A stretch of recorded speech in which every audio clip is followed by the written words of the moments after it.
Today we talk about how can you fix this problem or know how you can do that on your Clash of Clans app.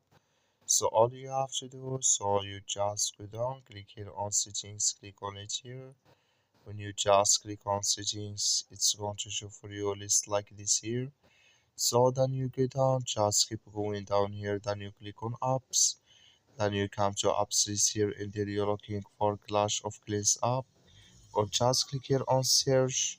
So that here at Clash of Clans app it's going to show for you like this, click on it.